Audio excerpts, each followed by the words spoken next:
بسم اللہ الرحمن الرحیم۔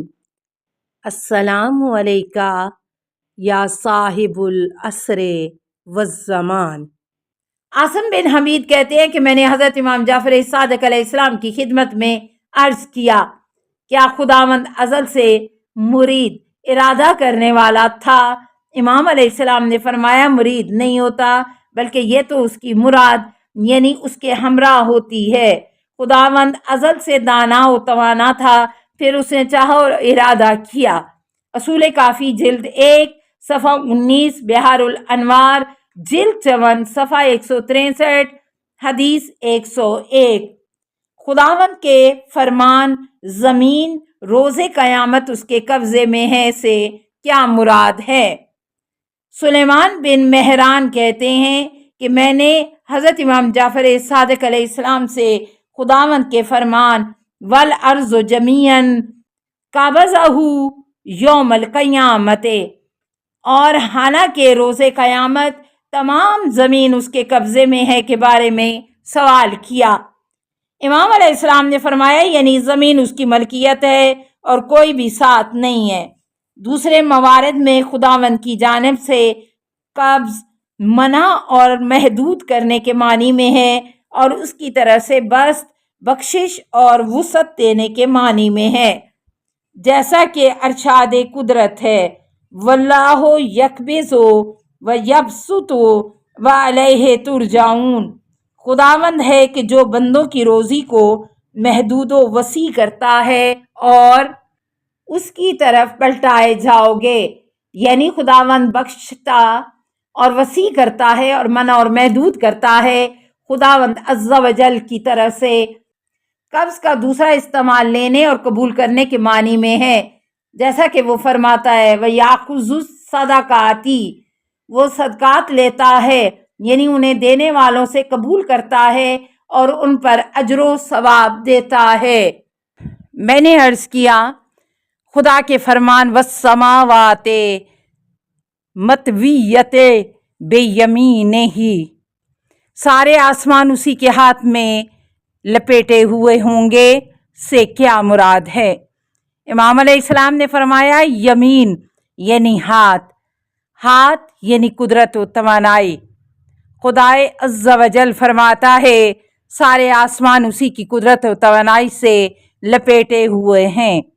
خداوند مشرکین کی شرک سے آلودہ گفتگو سے منزہ و متعالی ہے۔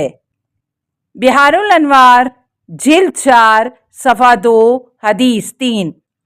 خداوند کے فرمان الرحمن علی العرش استوی سے کیا مراد ہے؟ سائل سوال کرتا ہے، آیت کریمہ الرحمن علی العرش استوی میں کلمہ استوی کا کیا مطلب ہے؟ حضرت امام جعفر صادق علیہ السلام نے فرمایا، خداوند نے اس کے ذریعے سے اپنی توصیف و تعریف کی ہے، اور اسی طرح وہ عرش پر بھی مسلط ہے اور اپنی مخلوق سے جدا ہے، بغیر اس کا عرش اسے اٹھائے ہوئے ہو اور اس کے بغیر کہ عرش نے اسے اٹھایا ہوا ہو، اور اس کے بغیر کہ عرش اس کا احاطہ کیے ہوئے ہو۔ لیکن ہم کہتے ہیں کہ وہ عرش کا حامل، روکنے والا اور محافظ ہے۔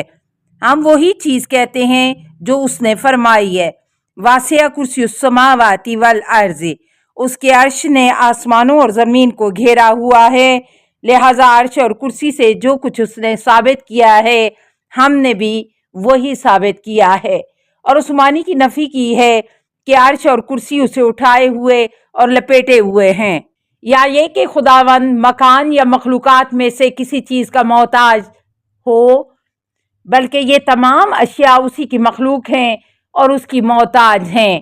بحار الانوار جلد 10 صفحہ 198۔ اول و آخر کا کیا معنی ہے؟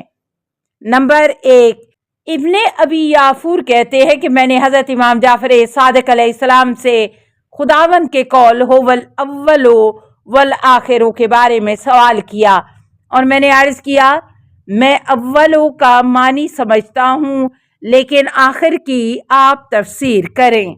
امام علیہ السلام نے فرمایا، کوئی چیز ایسی نہیں ہے مگر یہ کہ وہ نابود یا